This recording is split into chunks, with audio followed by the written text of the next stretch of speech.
Now, one of the things that you're going to need to understand and be prepared to answer questions on this exam is Active Directory replication. And the idea of Active Directory sharing all this data amongst multiple domain controllers is an interesting one. It adds stability to the network and actually makes it more stable the larger it gets. But the idea of keeping all that data together and keeping it all converged or identical across multiple domain controllers can create some issues. And I want to just kind of go through this animation here.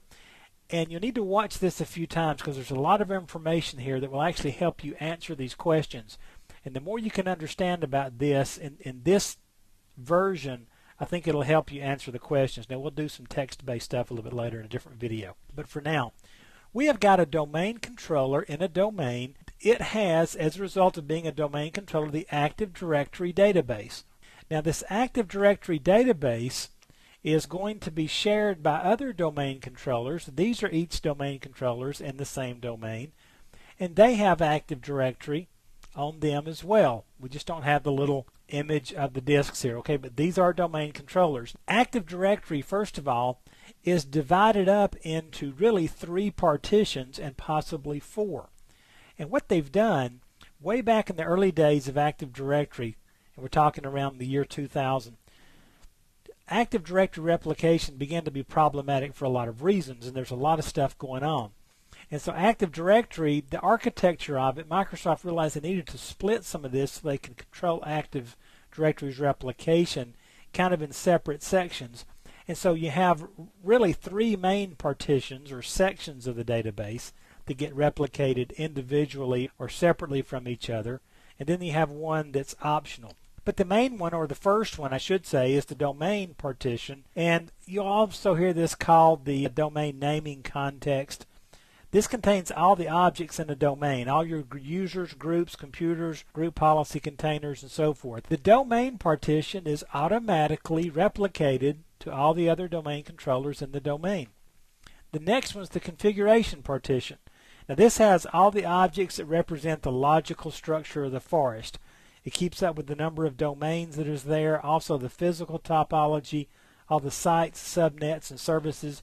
So this is what keeps up with how many domains we've got, who's in them, and so forth. And that information, that partition, gets replicated to all the other servers in the domain.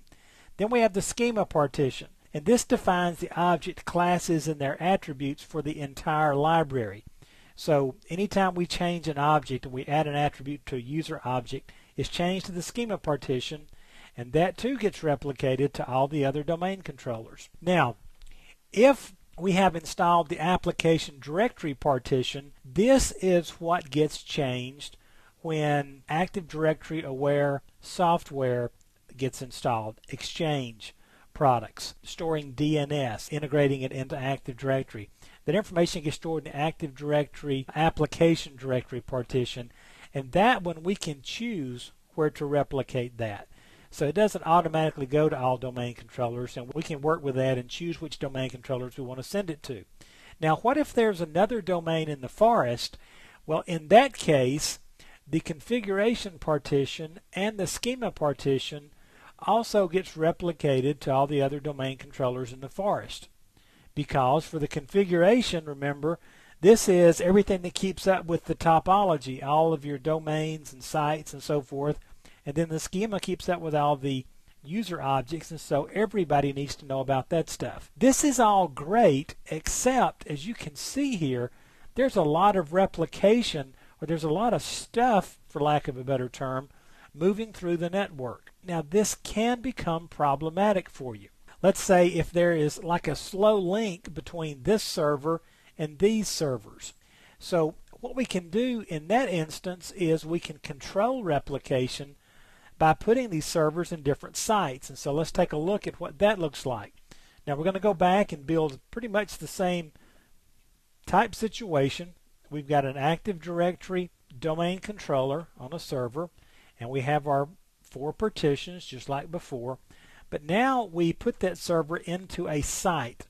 Now by default it was installed, it joined the default first site, and everybody goes into that. But once we go in and separate it, and we have to go out there and create subnets and so forth, Now we can create two separate sites, and we still have our computers in those sites, but replication is never going to take place between these two sites until we go out there and create what's called a site connector between them, and then we can control replication. There's a lot of ways we can control it, but the idea here is that if we want to control replication in Active Directory, we're going to have to use sites. Now again, let me say something about this whole idea of sites and domains. The Microsoft recommendation for the simplest installation of Active Directory is going to be a single domain and a single site. You want to use sites when you're trying to segregate traffic, gather or limit traffic around a certain number of servers or users, or when you have slow links between two parts of your network. And again, keep in mind, sites can traverse domains, all kind of stuff. So you may want to watch this a few times, and if you can get that in your head about how Active Directory replication is taking place, understand these 4 different partitions. Understand that the domain, configuration, and schema get copied to everybody in the same domain.